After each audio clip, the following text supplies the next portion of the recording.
राजा और तोता की कहानी।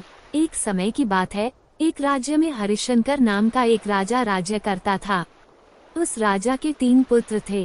वह चाहता था कि उसका सबसे योग्य पुत्र उसका सिंहासन संभाले, लेकिन वह इस बात को लेकर संशय में था कि वह तीनों में से किसे अपना सिंहासन सौंपे। एक दिन राजा को एक युक्ति सूझी। उसी समय उसने अपने तीनों पुत्रों को बुलाकर कहा, बेटा, आज मैं आप सबसे एक सवाल पूछता हूँ। अगर आपके सामने कोई अपराधी खड़ा हो तो आप उसका क्या करेंगे? इस पर राजा के पहले पुत्र ने कहा, उस अपराधी को मृत्युदंड दिया जाना चाहिए। उधर दूसरे बेटे ने कहा, अपराधी को कालकोठरी में बांध देना चाहिए।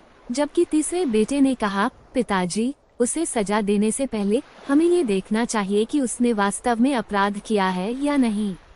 इस पर राजा के तीसरे पुत्र ने सबको कहानी सुनाई। एक राजा था जिसके पास एक बुद्धिमान तोता था। एक बार तोते ने राजा से कहा, मैं अपने माता पिता के पास जाना चाहता हूँ। राजा ने उसकी बात नहीं मानी, पर तोते ने हार नहीं मानी। उन्होंने लगातार महाराज से आग्रह किया कि मुझे मेरे माता पिता के पास जाने दिया जाए। अंत में राजा ने तोते की बात मान ली और कहा, ठीक है, तुम अपने माता पिता से मिलने आ जाओ, लेकिन वहाँ ज्यादा देर मत रहना।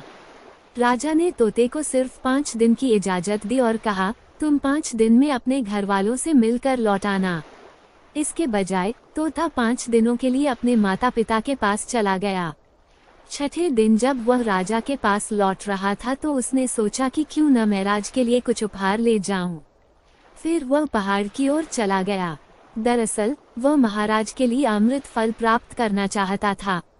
हम लोग जब वहां पहुंचे तब तक रात हो चुकी थी।